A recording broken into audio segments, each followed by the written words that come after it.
Greetings, my brave truth seekers. The information received is so extensive that sometimes it is not possible to convey to you everything that is happening on the world stage within one day.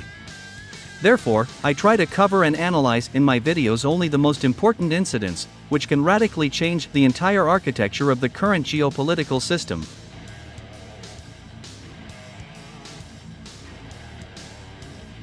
A month ago, the Americans increased their pressure on Tokyo. Before that, Washington forced the Japanese leader not only to come to Kiev and publicly declare his full support for the current Ukrainian authorities, but also to start supplying Japanese military equipment to the combat zone. At the same time, Washington does not cease to force its Pacific vassal to impose new sanctions against Moscow, which, first of all, deal a crushing blow to the Japanese economy. All this contributes to Moscow's retaliatory and harsh actions, finally contributing to the fact that Japan is rapidly being surrounded by powerful enemies: Russia and China. It seems that the United States has finally decided to turn its Japanese vassal into a bargaining chip in the confrontation with China and Russia. A month ago, the White House forced Tokyo to send the Japanese foreign minister to Belgium for talks on the Ukrainian crisis.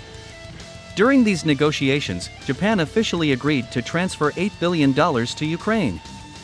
However, insiders report that other assistance from Japan was also reached during the negotiations.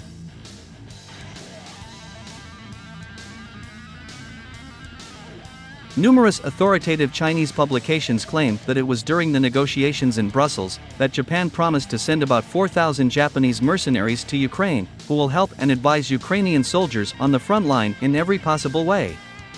Chinese publications are sure that it was this decision of Tokyo that contributed to the fact that on June 5, Russia practically paralyzed the entire western coast of the land of the rising sun. On June 5, Russia launched military exercises of its Pacific Fleet near the Japanese coast. These exercises have already been recognized as the largest and most massive in the last few years. More than 15,000 military personnel, more than 70 warships, 50 aircraft and helicopters, and about 10 nuclear submarines took part in these exercises. All this contributed to the fact that the entire west coast of Japan was literally forced to close. All Japanese vessels, including army and civil aviation, were forced to stop their movements and wait for the Russians to finish their military exercises. The Chinese were delighted with what they saw. According to the Chinese, Russia gave a resounding punch in the face of Japan, once again showing the whole world the unenviable fate of Washington's vassals.